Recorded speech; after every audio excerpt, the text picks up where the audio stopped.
पुस्तक एक। क्योंकि अगर ऐसा जैसा कि आप कहते हैं, न्याय वह आज्ञा है जो प्रजाओं के आदेशों का पालन करती है, जो उस मामले में ही सबसे बुद्धिमान लोगों।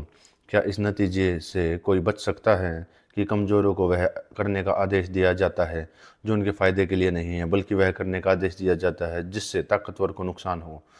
पोल पोल मार्चस ने कहा। सुकरात, इससे ज्यादा साफ कुछ नहीं हो सकता। हाँ, क्लीटोफ क्लीटोफोन ने बीच में ही बोलते हुए कहा, अगर तुम्हें उसका गवाह बनने की इजाज़त हो, लेकिन किसी गवाह की जरूरत नहीं है। पोले मार्चस ने कहा, क्योंकि थ्रीसी मार्कस ने उसे वह खुद मानता है कि शासक कभी कभी ऐसा हुक्म दे सकते हैं जो उनके अपने फायदे के लिए न हो, और प्रजा का उनकी बात मानना ही इंसाफ है। हाँ, पोले मार्चस थ्रेसी मेकस ने कहा कि प्रजा के लिए वही करना सही है जो उनके शासकों ने कहा था। हाँ, क्लीटोफोन, लेकिन उसने यह भी कहा कि न्याय में ताकतवर का फायदा, और इन दोनों बातों को मानते हुए उसने यह भी माना कि ताकतवर अपने अधीन कमजोर लोगों को वह करने का हुक्म दे सकता है जो उसके फायदे के लिए नहीं।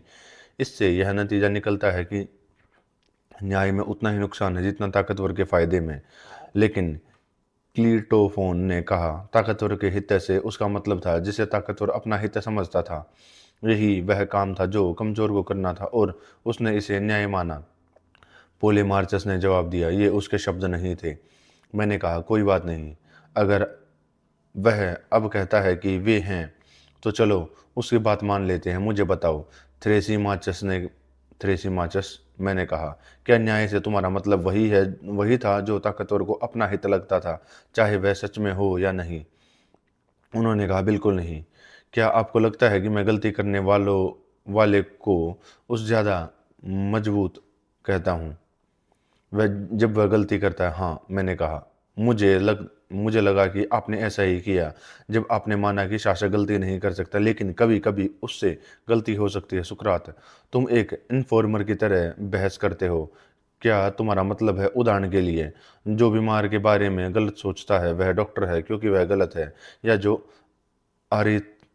अरिथमेटिक या ग्रामर में गलती करता है वह उस समय अरिथमेटिक या ग्रामर का जानकार है जब वह गलती कर रहा होता है? गलती के बारे में सच है, हम कहते हैं कि डॉक्टर या अरिथमेटिक या ग्रामर के जानकार ने गलती की है, लेकिन यह सिर्फ कहने का एक तरीका है, क्योंकि सच तो यह है कि न तो ग्रामर का जानकार और न ही कोई दूसरा हुनरमंद इंसान कभी गलती कर सकता जब तक कि वह अपने नाम के मुताबिक हो।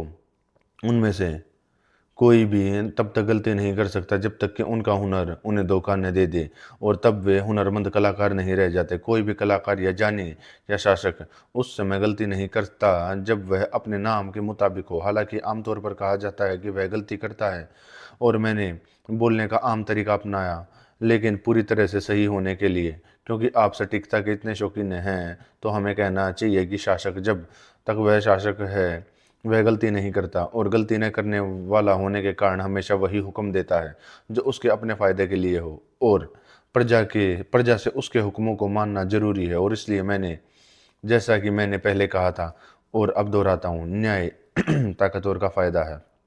सच में, थ्रेसी माचस, और क्या मैं सच में तुम्हें एक मुखबिर की तरह बहस करता हुआ लगता हूँ? उन्होंने जवाब दिया, जरूर। और क्या आपको लगता है कि मैं ये सवाल बहस में आपको चोट पहुंचाने के इरादे से पूछ रहा हूं? नहीं, उसने जवाब दिया, मान लो सही शब्द नहीं, मुझे पता है, लेकिन न तुम्हें पकड़ लिया जाएगा, और सिर्फ तर्क के दम पर तुम कभी नहीं जीत पाओगे। मैं यह कोशिश नहीं करूंगा, मेरे प्यारे आदमी, लेकिन भविष्य में हमारे बीच कोई गलतफहमी न हो, इसके लिए मैं पूछना चाहता हूँ कि आप किस मतलब से ऐसे शासक या ताकतवर के बारे में बात कर रहे हैं जिसका हित, जैसा कि आप कह रहे थे कि वह बड़ा है तो जरूरी है कि छोटा काम करे? क्या वह आमतौर पर शासक है, या शब्द के सही मतलब में? उन्होंने कहा, सख्ती से कहो, और अब अगर तुम धोखा दे सको और मुखबरी कर सको तो करो। मैं तुमसे कोई रियायत नहीं मांगता, लेकिन तुम कभी नहीं कर पाओगे, कभी नहीं। और क्या तुम सोचते हो, मैंने कहा, कि मैं इतना पागल हूं कि धोखा देने की कोशिश करूं? थ्रेसी माचस, मैं तो शेर का मुंडन भी करवा सकता हूं। उन्होंने कहा, आपने 1 मिनट पहले कोशिश की थी और आप फेल हो गए। मैंने कहा, ये तहजीबें बहुत हो गई। बेहतर होगा कि मैं आपसे एक सवाल पूछूं। क्या डॉक्टर जिस्म सही मतलब में आप बात कर रहे हैं, बीमारों को ठीक करने वाला या पैसे कमाने वाला और याद रखें कि अब सच्चे डॉक्टर की बात कर रहा हूं। उन्होंने जवाब दिया, बीमारों को ठीक करने वाला। और पायलट यानी सच्चा पायलट, क्या वह नाविकों का कप्तान है या सिर्फ नाविक है? नाविकों का एक कप्तान। इस बात का ध्यान नहीं रखना चाहिए कि वह जहाज में सफर करता, न ही उसे नाविक कहा जाना चाहिए। जिस पायलट नाम से वह जाना जाता है उसका सफर से कोई लेना देना नहीं है, बल्कि यह उसके हुनर और नाविकों पर उसके अधिकार को दिखाता है। उन्होंने कहा, बिल्कुल सही। अब मैंने कहा, हर कला में रुचि होती है, निश्चित रूप से, जिसके लिए कला को सोचना और देना पड़ता है। हाँ, कला का यही उद्देश्य है, और किसी भी कला का रस उसकी पूर्णता में है, यही और कुछ नहीं। आपका क्या मतलब है? मेरा मतलब है कि मैं शरीर के उदाहरण में से क्या नेगेटिव तरीके से समझा सकता हूँ। मान लीजिए आप मुझसे पूछें कि शरीर खुद से चलता है या उसमें कोई कमी है, तो मैं जवाब दूंगा, जरूर शरीर में कमी है, क्योंकि शरीर बीमार हो सकता है और उसे ठीक होने की ज़रूरत हो सकती है, और इसलिए उसके फ़ायदे होते हैं, जिसकी पूर्ति मेडिसिन की कला करती है। और जैसा कि आप मानेंगे, मेडिसिन का यही मूल और मकसद है। क्या मैं सही नहीं हूँ? उन्होंने जवाब दिया, बिल्कुल नहीं। लेकिन क्या मेडिसिन की कला या कोई और कला किसी भी क्वालिटी में खराब या कमज़ोर है? ठीक वैसे ही जैसे आंख देखने में कमज़ोर हो सकती है या कान सुनने में नाकाम हो सकते हैं, और इसलिए देखने और सुनने के लिए किसी दूसरी कला की ज़रूरत होती है। मैं कहता हूँ, क्या कला में भी अपने आप में कोई ऐसी ही गलती या कमी की जिम्मेदारी है? और क्या हर कला को अपने फ़ायदे के लिए एक और सप्लीमेंट्री कला की ज़रूरत होती है, और वह भी कभी ख़त्म होने वाली? यह कलाओं को सिर्फ अपने फ़ायदे का ध्यान रखना है, या उन्हें न तो खुद की कोई ज़रूरत है और न ही किसी और की? कोई गलती या कमी न होने की वजह से उन्होंने अपनी कला या किसी और की मदद से उन्हें ठीक करने की कोई ज़रूरत नहीं है। उन्हें सिर्फ अपने सब्जेक्ट मैटर के फायदे पर ध्यान देना है, क्योंकि हर कला सच्ची रहते हुए भी शुद्ध और बिना गलती के रहती है। यानी जब तक वह परफेक्ट और बिना किसी कमी के रहती है। शब्दों को अपने सही मतलब में लें और मुझे बताएं कि क्या मैं सही नहीं हूँ? हाँ, साफ तौर पर। तो फिर दवा के हित का नहीं, बल्कि शरीर के हित का विचार करती है। उन्होंने कहा, सच है। नहीं, घुड़सवारी की कला के फायदों के बारे में सोचती है, बल्कि घोड़े के फायदों के बारे में सोचती है। नहीं कोई दूसरी कला अपनी परवाह करती, क्योंकि उनकी कोई ज़रूरत नहीं होती। वे सिर्फ उसी चीज़ की परवाह करते हैं जो उनकी कला का विशेष विषय है। उन्होंने कहा, सच है। लेकिन थ्रेसिमाचस, क्या यह सच है कि कलाएं अपने लोगों से बेहतर और शासक हैं? इस पर उन्होंने बहुत अनिच्छा से सहमति जताई। तो फिर मैंने कहा, कोई भी साइंस या आर्ट ताकतवर या बेहतर के फायदे पर ध्यान नहीं देता या उसे बढ़ावा नहीं देता, बल्कि सिर्फ सब्जेक्ट और कमजोर के फायदे पर ध्यान देता है। उन्होंने इस प्रस्ताव का भी विरोध करने की कोशिश की, लेकिन आखिर में मान गए। फिर मैंने आगे कहा, कोई भी डॉक्टर, जब तक वह डॉक्टर है, जो कुछ भी लिखता है उसमें अपनी भलाई नहीं देखता, बल्कि अपने मरीज की भलाई देखता है, क्योंकि सच्चा डॉक्टर एक शासक भी होता है, जिसका जिसका शरीर उसकी प्रजा होता है, और वह सिर्फ पैसा नहीं होता। मेकर, यह मान लिया गया है। हाँ, और इस तरह यह पायलट भी सही मायने में नाविकों का शासक, न सिर्फ नाविक, यह बात भी मान ली गई है। और ऐसा पायलट और शासक अपने अधीन नाविक के हित के लिए प्रावधान और निर्देश करेगा, न कि अपने या शासक के हित के लिए बिना किसी मन के। हाँ, कहा। फिर मैंने कहा, थ्रेसिमाचस, किसी भी राज्य में ऐसा कोई नहीं है जहाँ तक वह शासक है अपने फायदे के बारे में सोचता या हुक्म देता हो, बल्कि हमेशा वही देखता हो जो उसके सब्जेक्ट के फायदे के लिए हो या उसकी कला के लिए सही हो। वह सिर्फ उसी को देखता है और सिर्फ उसी पर ध्यान देता है जो वह कहता है और करता है। अब जब हम बहस में इस पॉइंट पर पहुंच गए और सब ने देखा कि न्याय की परिभाषा पूरी तरह से बदल गई है, तो थ्रेसिमेकस ने मुझे जवाब देने के बजाय कहा, मुझे बताओ सुकरात, क्या तुम्हारे पास कोई नर्स है? मैंने कहा, आप ऐसा सवाल क्यों पूछ रहे हैं, जबकि आपको जवाब देना चाहिए था? क्योंकि वह तुम्हें रोने के लिए छोड़ देती है और कभी तुम्हारी नाक नहीं पहुंचती। उसने तुम्हें चरवाहे और भेड़ों में फ़र्क करना भी नहीं सिखाया। मैंने जवाब दिया, आप ऐसा क्यों कहते हैं? क्योंकि तुम सोचते हो कि चरवाहा भेड़ों या बैलों को अपने भले के लिए मोटा करता है या उनकी देखभाल करता है, न कि अपने या अपने मालिक के भले के लिए। और तुम यह भी सोचते हो कि राज्यों के शासक, अगर वे सच्चे शासक हैं, तो कभी भी अपनी प्रजा को भेड़ नहीं समझते और वे दिन रात अपने फायदे के बारे में नहीं सोचते। ओह नहीं! और तुम न्यायी और अन्यायी के बारे में अपने विचारों में इतना भटक गए हो कि तुम्हें यह भी नहीं पता कि न्यायी और अन्यायी असल में दूसरों का भला करते हैं, यानी शासक और ताकतवर का फायदा और प्रजा और नौकर का नुकसान। और अन्याय इसका उल्टा है, क्योंकि अन्याय सच में सीधे साधे और न्यायी पर राज करता है। वह ताकतवर होता है और उसकी प्रजा वही करती है जो उसके फायदे के लिए होता है, और उसकी खुशी के लिए काम करती है जो जो उनकी अपनी खुशी से बहुत दूर है। आगे सोचो, सबसे बेवकूफ़ सुकरात है कि न्याय हमेशा अन्याय की तुलना में हार जाता है। सबसे पहले प्राइवेट कॉन्ट्रैक्ट में जहाँ भी गलत करने वाला और सही करने वाला पार्टनर होता है, आप देखेंगे कि ये जब पार्टनरशिप ख़त्म हो जाती है तो गलत करने वाले को हमेशा ज़्यादा मिलता है और सही करने वाले को कम। दूसरा, सरकार के साथ उसके लेन देन में जब इनकम टैक्स होता है तो सही करने वाला उतनी ही इनकम पर ज़्यादा देगा और गलत करने वाला कम। और जब कुछ मिलने वाला होता है तो एक को कुछ नहीं मिलता और दूसरे को बहुत कुछ। ध्यान दे, और जब वे कोई पद ग्रहण करते हैं तो क्या होता है? एक धर्मी व्यक्ति अपने मामलों की उपेक्षा करता है और शायद अन्य नुकसान उठाता है और जनता से कुछ भी प्राप्त नहीं करता, क्योंकि वह धर्मी है। इसके अलावा उसके मित्र और परिचित उससे घृणा करते हैं, क्योंकि वह गैर कानूनी तरीकों से उनकी सेवा करने से इनकार करता है। लेकिन अन्य व्यक्ति के मामले में यह सब उल्टा हो जाता है। मैं पहले की तरह बड़े पैमाने पर अन्याय की बात कर रहा हूँ, जिसमें अन्याय का लाभ सबसे अधिक स्पष्ट होता है, और मेरा मतलब सबसे स्पष्ट रूप से देखा जाएगा। यदि हम अन्याय के उस उच्चतम रूप की ओर मुड़ें जिसमें अपराधी सबसे सुखी होता है और पीड़ित या जो अन्याय करने से इनकार करते हैं वे सबसे अधिक दुखी होते हैं, अर्थात अत्याचार जो दुखी और बल द्वारा दूसरों की संपत्ति को थोड़ा थोड़ा नहीं बल्कि थोक में छीन लेता है इन गलत कामों के लिए। अगर वह अकेले इनमें से कोई भी काम करते हुए पकड़ा जाता है तो उसे सजा मिलती है और बहुत बेइज्जती होती है। जो लोग खास मामलों में ऐसा गलत काम करते हैं उन्हें मंदिर का लुटेरा, चोर, ठग और चोर कहा जाता है। लेकिन जब कोई आदमी लोगों का पैसा लूटने के अलावा उन्हें गुलाम बना लेता है तो इन बदनामी के नामों के बजाय उसे न सिर्फ लोग बल्कि हर कोई जो उसके अन्याय में इंतहा के बारे में सुनता है खुश और धन्य कहता है। क्योंकि इंसान अन्याय की बुराई इसलिए करता है क्योंकि उसे डर होता है कि वे इसका शिकार हो जाते हैं, न कि इसलिए कि वे इसे करने में से कतराते हैं। और इस तरह, जैसे कि मैंने दिखाया है, सुकरात अन्याय जब काफ़ी बड़े पैमाने पर होता है तो उसमें न्याय से ज़्यादा ताकत, आज़ादी और महारत होती है। और जैसा कि मैंने पहले कहा, न्याय ताकतवर का हित है जबकि अन्याय इंसान का अपना फायदा और हित है।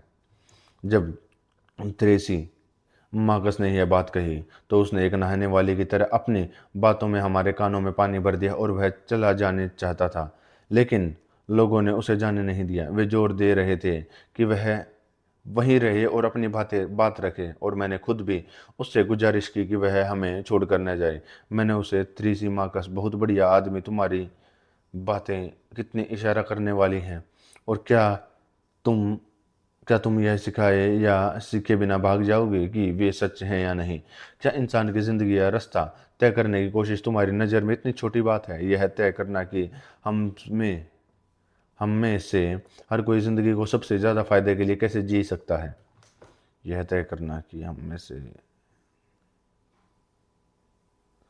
कैसे जी सकता है, उन्होंने कहा।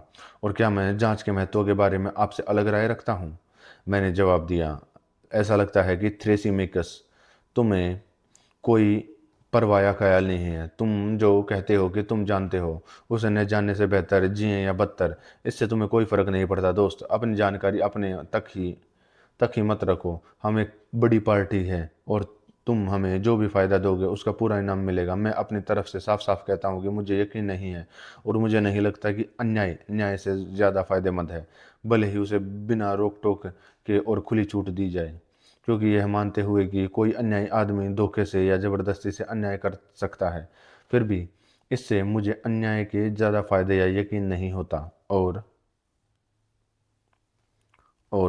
हो सकता है कि दूसरे लोग भी मेरी तरह ही मुश्किल में हों। शायद हम गलत हों। अगर ऐसा है तो आपको अपनी समझदारी से हमें यह समझाना होगा कि अन्याय के बजाय न्याय को प्राथमिकता देकर हम गलत हैं। और मैं तुम्हें कैसे यकीन दिलाऊं? उसने कहा, अगर तुम अभी जो मैंने कहा उससे अभी तक यकीन नहीं कर पाए हो तो मैं तुम्हारे लिए और क्या कर सकता हूँ? क्या तुम चाहोगे कि मैं सबूत को तुम्हारी आत्मा में डाल दूँ? भगवान न करे।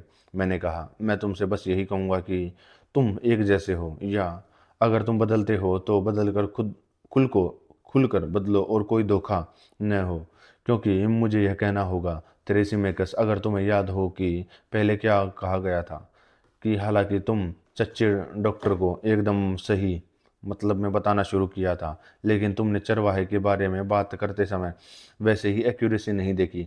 तुमने सोचा कि चरवाहा एक चरवाहे के तौर पर भेड़ों की देखभाल उनके अपने भले के लिए नहीं करता, बल्कि एक आम खाने वाले या दावत देने वाले की तरह खाने की मेज के लिए करता है, या फिर से बाजार में बेचने के लिए एक व्यापारी की तरह, न कि एक चरवाहे की तरह। फिर भी पक्का चरवाहे की कला सिर्फ अपनी प्रजा की भलाई से जुड़ी होती है। उसे सिर्फ उनके लिए सबसे अच्छा देना होता है, क्योंकि कला की परफेक्शन तब पहले से ही पक्की हो जाती है जब उसकी सभी ज़रूरतें पूरी हो जाती हैं। और यही मैं अभी शासक के बारे में कह रहा था। मैंने सोचा कि शासक की कला, चाहे वह राज्य में हो या निजी जीवन में, सिर्फ अपने झुंड या प्रजा की भलाई पर ध्यान दे सकती है। जबकि आपको लगता है कि राज्यों में शासक यानी सच्चे शासक अधिकार में रहना पसंद करते हैं। सोचो, नहीं, मुझे इस बात पर यकीन है।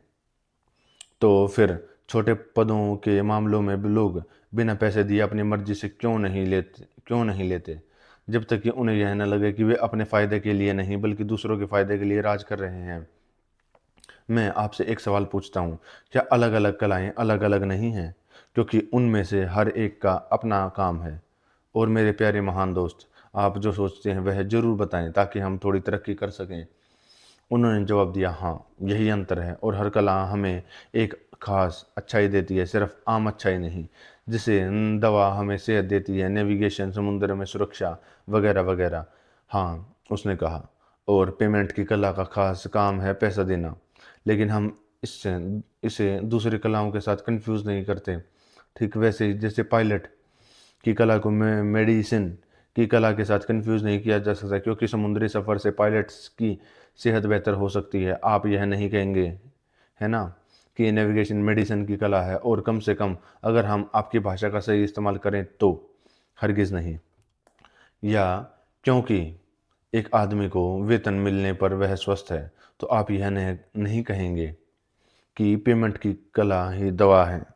मुझे ऐसा नहीं करना चाहिए। और न ही आप कहेंगे कि मेडिसिन पैसा लेने की कला है, क्योंकि जब कोई आदमी इलाज करता है तो वह फीस लेता है। हरगिज़ नहीं। और हमने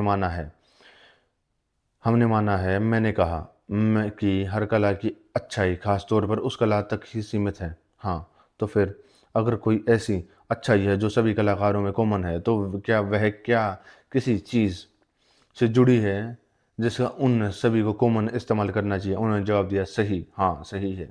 और जब कलाकार को पैसे मिलने से फ़ायदा होता है तो फ़ायदा पैसे से पैसे की कला के एक और इस्तेमाल से होता है, जो वह कला नहीं जिसे वह पेश करता है। उन्होंने बिना मन के इस पर सहमति दे दी। तो फिर अलग अलग कलाकारों को अपनी अपनी कलाओं से पैसे नहीं मिलते। लेकिन सच तो यह है कि जहाँ दवा की कला सेहत देती है और बनाने वाले की कला घर बनाती है, वहीं एक और कला भी उनके साथ होती है, वह है पैसे की कला। अलग अलग कलाएं अपना अपना काम कर रही होंगी, और जिस पर उनका कब्जा होगा उसे फ़ायदा पहुंचा रही होंगी। लेकिन क्या कलाकार को अपनी कला से कोई फ़ायदा होगा जब तक उसे पैसे न दिए जाएं? मुझे नहीं लगता। लेकिन क्या इसलिए जब वह बिना पैसे काम करता है तो उसे कोई फ़ायदा नहीं होता? ज़रूर वह फ़ायदा देता है। तो अब थ्रेसी माचस, इसमें कोई शक नहीं है कि न तो कला और न ही सरकारें अपने फ़ायदे के लिए इंतज़ाम करती हैं, बल्कि जैसा कि हम पहले कह रहे थे, वे अपने लोगों के फ़ायदे के लिए राज करते हैं और इंतज़ाम करते हैं। जो कमज़ोर और मजबूत नहीं है, वे अपने भले का ध्यान रखते हैं, और न कि अपने से बेहतर का। और यही वजह है, मेरे प्यारे थ्रेसिमाचस, की जैसा कि मैं अभी कह रहा था, कोई भी राज करने को तैयार नहीं है, क्योंकि कोई भी बिना मेहनताने के उन बुराइयों को ठीक करने का काम हाथ में नहीं लेना चाहता, जिनसे उसका कोई लेना देना नहीं है। क्योंकि अपना काम करते समय और दूसरों को ऑर्डर देते समय सच्चा कलाकार अपने फ़ायदे का नहीं बल्कि हमेशा अपनी प्रजा के फ़ायदे का ध्यान रखता है।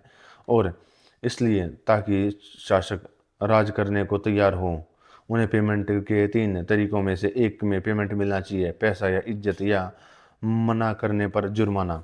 ग्लाकोन ने कहा, सुकरात, तुम्हारा क्या मतलब है? पेमेंट के पहले दो तरीके तो समझ में आते हैं, लेकिन पेनल्टी क्या है यह मुझे समझ नहीं आ रहा। या कैसे? पेनल्टी पेमेंट हो सकती है। आपका मतलब है कि इस पेमेंट के नेचर को नहीं समझते? क्या बेस्टमैन राज करने के लिए सबसे बड़ा लालच है? बेशक आप जानते हैं कि एम्बिशन और लालच को, जैसा कि वास्तव में है, अपमान माना जाता है। बिल्कुल सच। और इसी वजह से मैंने कहा, पैसे और इज्जत उनके लिए कोई आकर्षण नहीं रखते। अच्छे लोग राज करने के लिए खुलेआम पैसा मांगना नहीं चाहते और इसलिए बाड़े के लोगों का नाम न लें, न ही चुपके से जनता से मदद लेकर चोरों का नाम पाने के लिए रेवेन्यू और महत्वाकांक्षी न होने के कारण उन्हें परवाह नहीं है सम्मान के बारे में। इसलिए उन पर जरूरत डाली जानी चाहिए और उन्हें होना चाहिए सजा के डर से सेवा करने के लिए मजबूर किया गया। और मुझे ऐसा लगता है कि यही वजह है कि मजबूर होने का इंतजार करने के बजाय पद संभालने के लिए आगे बढ़ा गया है। उसे कोई भी बेईमान माना गया है। अब सजा का सबसे बुरा हिस्सा यह है कि जो राज करने से मना करता है उस पर उससे भी बुरा राज करने वाला राज कर सकता है। और जैसा कि मैं समझता हूँ, इस डर से अच्छे लोग पद पर आसीन होते हैं, इसलिए नहीं कि वे, लेकिन क्योंकि वे मदद नहीं कर सकते। इस विचार के तहत नहीं वे करने जा रहे हैं, उन्हें खुद कोई फ़ायदा या मज़ा नहीं मिलता, बल्कि ज़रूरत के तौर पर, और इसलिए कि उन्हें वे किसी ऐसे व्यक्ति को शासन करने का काम नहीं दे सकते जो उनसे बेहतर हो या वास्तव में उनके बराबर अच्छा हो। क्योंकि यह सोचने का कारण है कि अगर कोई शहर बना होता पूरी तरह से अच्छे लोगों का, तो ऑफिस से बचना भी उतना ही विवाद का विषय होगा जितना कि ऑफिस पाना है। तब हमारे पास इसका साफ सबूत होना चाहिए। सच्चा शासक स्वभाव से ही अपने हित का नहीं, बल्कि अपने और हर कोई जो यह जानता है वह किसी दूसरे से फ़ायदा लेना पसंद करेगा, बजाय इसके कि वह फ़ायदे देने की परेशानी उठाए। मैं तो इससे बहुत दूर हूँ। थ्रेसी मार्कस से सहमत होते हुए कि न्याय ताकतवर लोगों का हित है, इस बात वाले सवाल पर अभी और चर्चा करने की जरूरत नहीं है। लेकिन जब थ्रेसी मार्कस कहते हैं कि अन्याय का जीवन न्याय के जीवन से अधिक लाभदायक है, मुझे लगता है कि नया बयान कहीं ज़्यादा गंभीर है। हम में से कौन सच सच कहा है? और अगला कौन? आप किस तरह की ज़िंदगी पसंद करते हैं? उन्होंने जवाब दिया, मैं तो नेक लोगों की ज़िंदगी को ज़्यादा फायदेमंद मानता हूँ। क्या आपने अन्याय के वे सारे फायदे सुने जो थ्रेसी में कस गा रहा था? उन्होंने जवाब दिया, हाँ, मैंने उन्हें सुना, लेकिन उन्होंने मुझे यकीन नहीं दिलाया। तो फिर हम उसे यकीन दिलाने का कोई तरीका ढूंढने की कोशिश करेंगे। अगर हम कर सकें कि वह है, क्या कहना सच नहीं है? उन्होंने जवाब दिया, जरूर। मैंने कहा, अगर वह एक तय भाषण देता है तो हम न्याय करने के सभी फायदों को बताते हुए एक और भाषण देते हैं और वह जवाब देता है कि हम फिर से जुड़ जाते हैं, तो गिनती होनी चाहिए और दोनों तरफ से जिन चीज़ों का दावा किया गया उन्हें मापना, और आखिर में हमें फैसला करने के लिए जजों की ज़रूरत होगी। लेकिन अगर हम अपनी जांच में आगे बढ़ते हैं, जैसा कि हमने हाल ही में किया, एक दूसरे को मनाते हुए, जो हम जज और वकील के पदों को अपने अपने लोगों में मिला लेंगे। उन्होंने कहा, बहुत अच्छा। और मुझे लगता है कि आप कौन सा तरीका पसंद करेंगे? मैंने पूछा। तो आप प्रस्तावित करते हैं?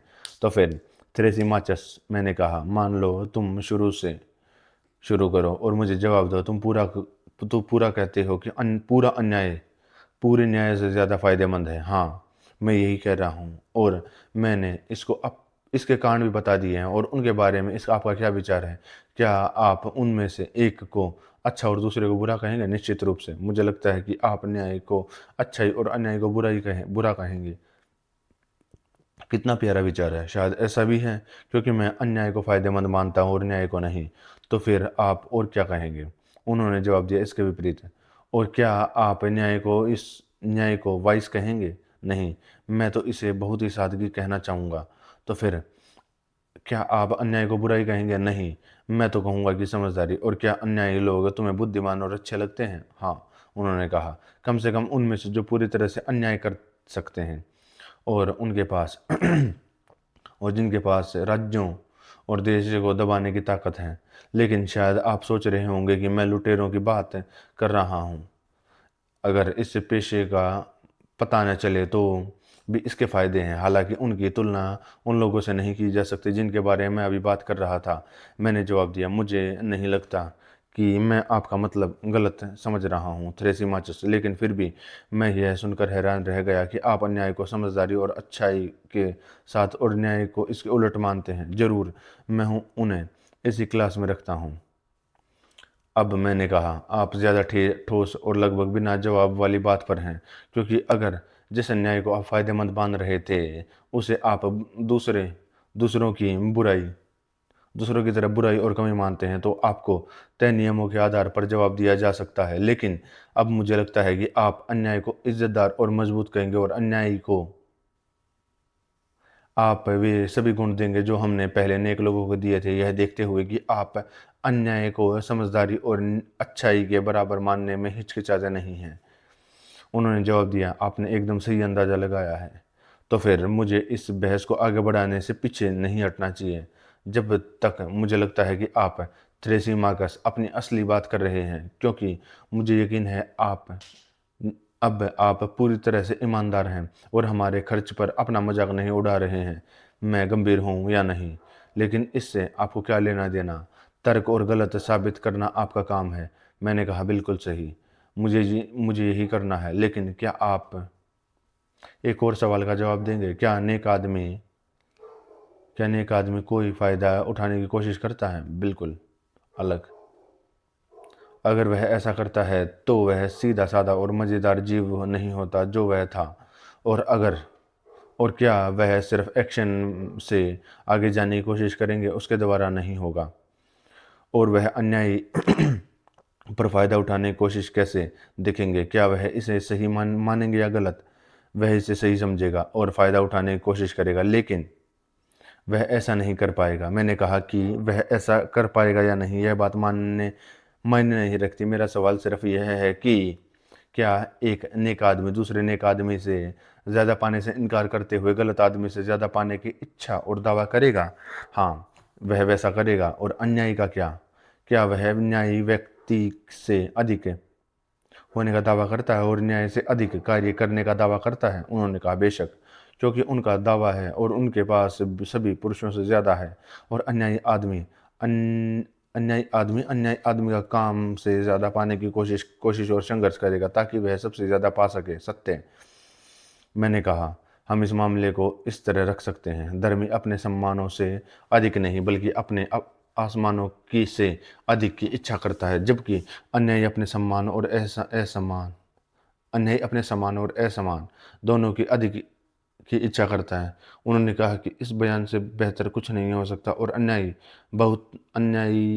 अच्छा और बुद्धिमान है और न्यायी दोनों नहीं। उन्होंने कहा, फिर से अच्छा, और क्या अन्यायी बुद्धिमान अच्छे लोगों के समान नहीं है? और क्या न्याय करने वाला उनसे भिन्न नहीं है? बेशक, उन्होंने कहा, जो एक खास नेचर का है वह उन लोगों जैसा है जो एक खास नेचर के हैं, जो नहीं है वह नहीं है।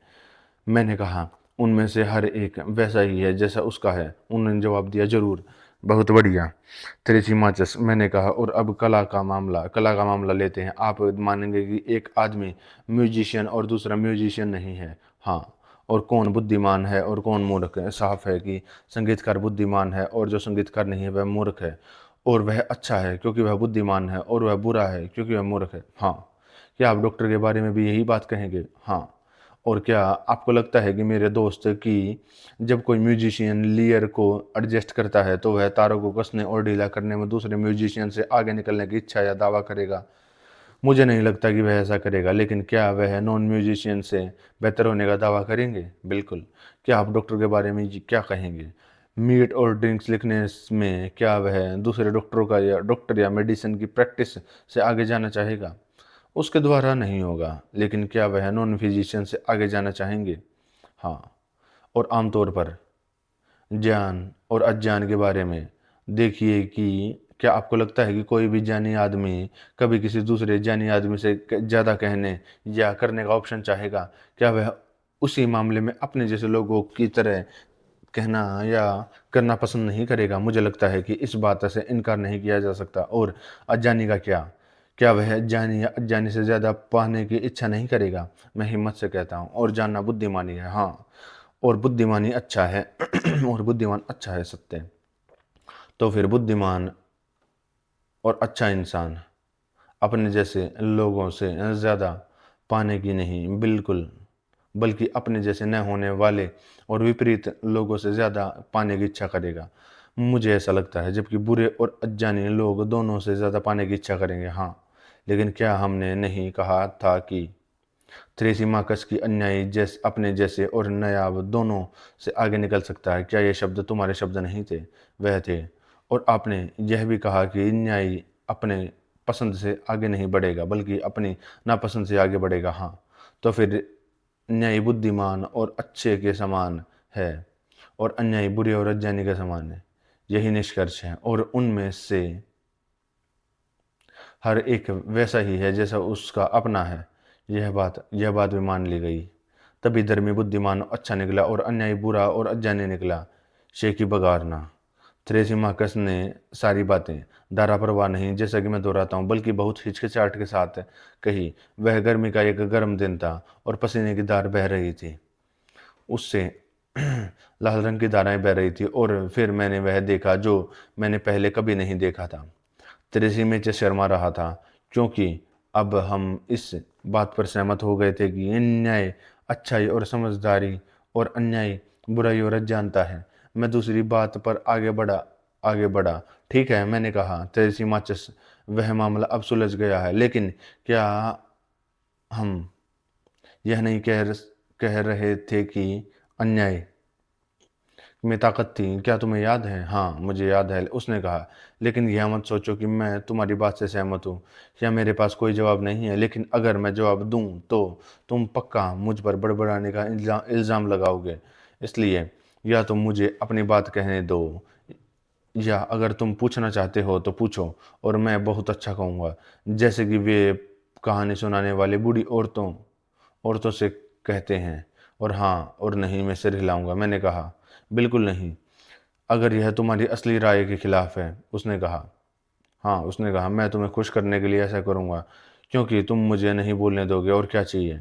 मैंने कहा, दुनिया में कुछ भी नहीं, और अगर आप ऐसा चाहते हैं तो मैं पूछूंगा, और आप उत्तर आगे बढ़ना।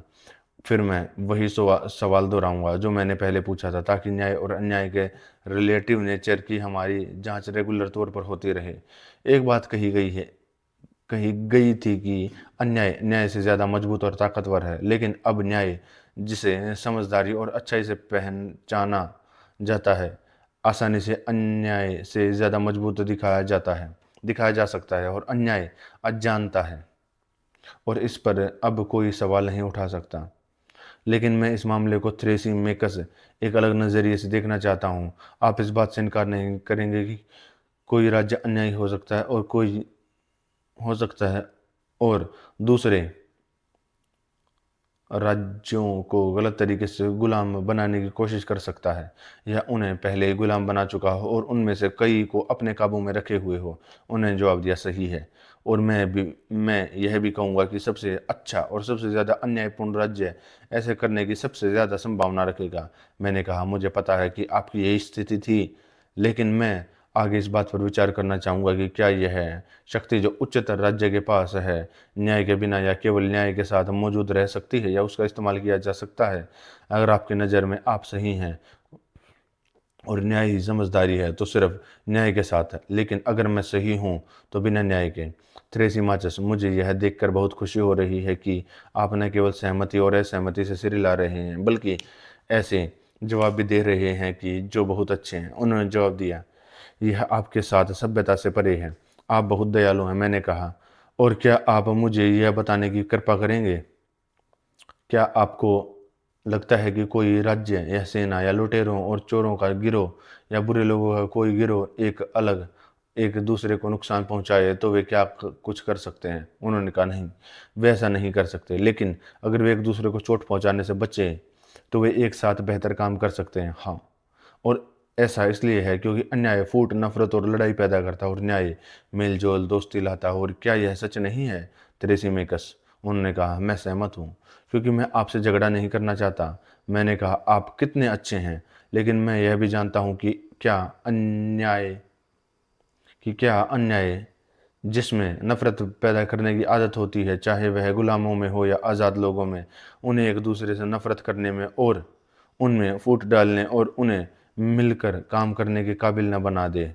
निश्चित रूप से। और अगर सिर्फ दो लोगों ने ही नाइंसाफ़ी पाई जाए, तो क्या वे झगड़ेंगे और लड़ेंगे नहीं, और एक दूसरे के लोग नेक लोग दुश्मन नहीं बन जाएंगे?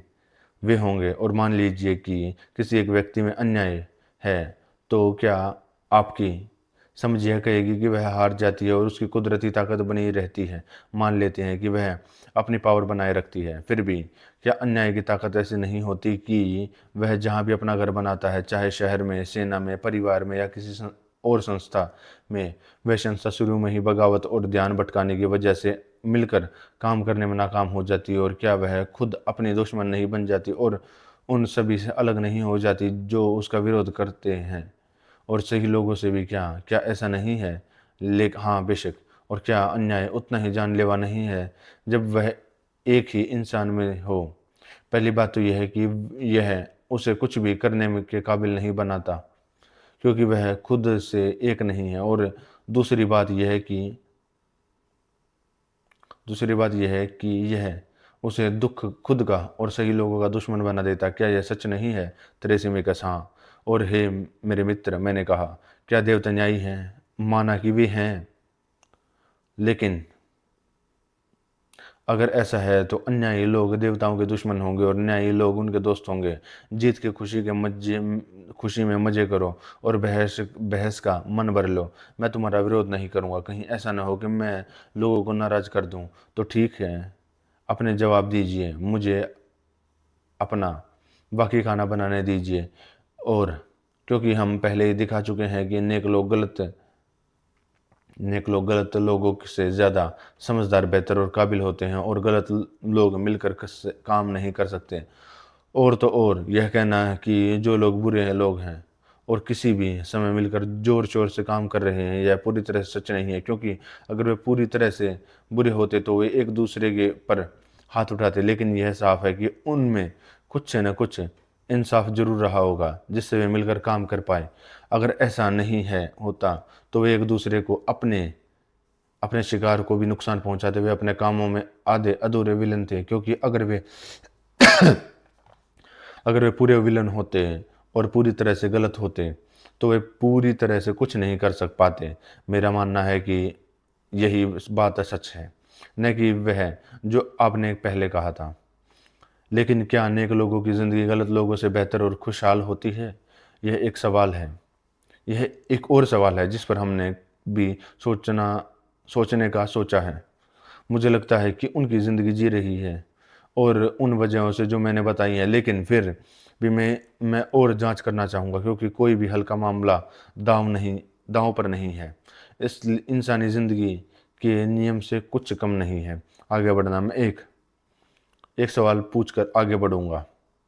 क्या आप नहीं कहेंगे कि घोड़े का कोई अंत होता है? मुझे और घोड़े या किसी भी चीज़ का मकसद या इस्तेमाल है जैसा होगा, जो किसी और चीज़ से पूरा नहीं हो सकता या इतनी अच्छी तरह से पूरा नहीं हो सकता। उन्होंने कहा, मुझे समझ नहीं आ रहा है। मैं समझता हूँ। क्या आप आंखों के अलावा किसी और चीज़ में देख सकते हैं? हरगिज़ नहीं। क्या कान के बिना सुन सकते हैं? नहीं। तो क्या सच में यही अंगों के अंत कहे जा सकते हैं? हो सकता है, लेकिन आप एक अंगूर की टहनी को खंजर या छेनी से और उसके दूसरे तरीकों से काट सकते हैं, बिल्कुल। और फिर भी इस काम के लिए बने प्रूनिंग हुक से उतना अच्छा नहीं। सत्य, क्या हम यह नहीं कह सकते कि प्रूनिंग हुक का अंत है? हम कह सकते हैं। जो अब मुझे लगता है कि आपको मेरे मतलब समझने में कोई मुश्किल नहीं होगी। जब मैंने यह सवाल पूछा कि क्या किसी भी चीज़ का अंत वह होगा जो किसी और चीज़ से पूरा न हो सके या उतनी अच्छी तरह से पूरा न हो सके, उन्होंने कहा, मैं आपका मतलब समझता हूँ और सहमत हूँ। और जिस चीज़ का कोई मकसद तय होता है, उसमें भी एक खासियत होती है क्या मुझे फिर से पूछना चाहिए कि क्या आँख का कोई मकसद होता है? यह। और क्या आँख में कोई खूबी नहीं है? हाँ। और क्या कान का भी एक अंत और एक उत्कृष्टता है? सत्य। और यही बात बाकी सभी चीज़ों के लिए भी सच है। उनमें से हर एक एक का मकसद और ख़ास खूबी होती है, ऐसा ही है। तो क्या आँखें अपना मकसद पूरा कर सकती हैं, अगर उनमें अपनी असली खूबी की कमी हो और उसकी जगह कोई कमी हो? उन्होंने कहा, अगर वे कंधे और देख नहीं सकते तो वे ऐसा कैसे कर सकते हैं? आपका मतलब है, अगर उनमें अपनी असली खूबी खो दी है, जो कि नज़र है। लेकिन मैं अभी उस पॉइंट पर नहीं पहुंचा हूं। मैं यह सवाल ज़्यादा आमतौर पर पूछना चाहूँगा कि सिर्फ यह जानना चाहूँगा कि क्या है जो चीज़ें अपने मकसद को पूरा करती हैं वे अपनी असली खूबी से उन्हें पूरी करती हैं, और अपनी कमी से उन्हें पूरा करने में नाकाम रहती हैं? उन्हें जवाब दिया, ज़रूर। मैं कानों के बारे में भी सही सही कह सकता हूँ। जब वे अपनी सही खूबी से दूर हो जाते हैं तो वे अपना मकसद पूरा नहीं कर पाते। सत्य है। और यही बात बाकी सभी चीज़ों पर भी लागू होती है। मैं सहमत हूँ। अच्छा। और क्या आत्मा का कोई ऐसा मकसद नहीं है जिसे कोई पूरा कर सकता है? जैसे सुपरिटेंडेंट करना, कमांड देना, सोच विचार करना और एक दूसरे का काम। क्या ये काम आत्मा के सही नहीं है? और क्या इन्हें किसी और को सही तरीके से दिया जा सकता है? किसी और को किसी और को नहीं। और क्या जीवन को आत्मा के लक्ष्यों से नहीं पहचाना जाना चाहिए? उन्होंने कहा, पक्का। और क्या आत्मा में कोई श्रेष्ठता नहीं है? हाँ। क्या वह उस बेहतरीन चीज़ से दूर रहकर अपने मकसद पूरा कर सकती है या नहीं? वह नहीं कर सकती। तो फिर एक बुरी आत्मा ज़रूर एक बुरा शासक और सुपरिटेंडेंट होगी, और अच्छी आत्मा एक अच्छा शासक होगी। हाँ, ज़रूर। और हमने यह मान लिया कि न्याय आत्मा की श्रेष्ठता और अन्याय आत्मा का दोष, यह बात मान ली गई है। तो फिर आत्मा तो फिर नेक आत्मा और नेक इंसान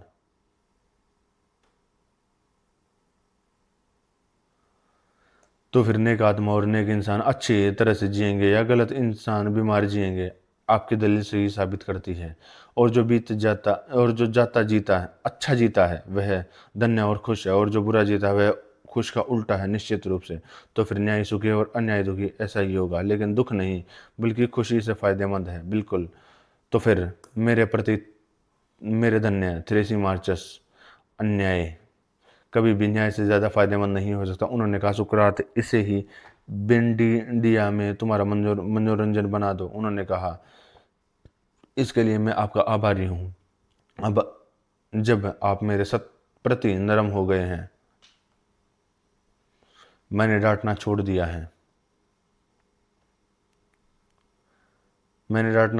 है, फिर भी मेरे अच्छा मनोरंजन नहीं हुआ। लेकिन यह मेरी अपनी गलती है, आपकी नहीं। जैसे कोई खाने का शौकीन, वह उस डिश का स्वाद लेता है जो एक के बाद एक परोसी जाती है, और उसने पहले वाले डिश का मजा लेने का समय नहीं दिया होता, वैसे ही मैं एक विषय को से दूसरे विषय पर चला जाता हूँ, बिना यह जाने कि पहले क्या ढूंढ रहा था, यानी न्याय का नेचर। मैंने वह पूछताछ छोड़ दी है और यह सोचने लगा कि न्याय अच्छाई और समझदारी है या बुराई और बेवकूफ़ी। और जब न्याय और अन्याय के तुलनात्मक फ़ायदों के बारे में एक और सवाल उठा, तो मैं उस पर जाने से खुद को नहीं रोक नहीं सका। एक और पूरी बातचीत का नतीजा यह हुआ कि मुझे कुछ भी नहीं पता, क्योंकि मुझे नहीं पता कि न्याय क्या है, और इसलिए मुझे यह भी नहीं पता कि यह एक गुण है या नहीं। और यह नहीं, मैं यह कह सकता हूँ कि न्याय करने वाला आदमी खुश है या दुखी।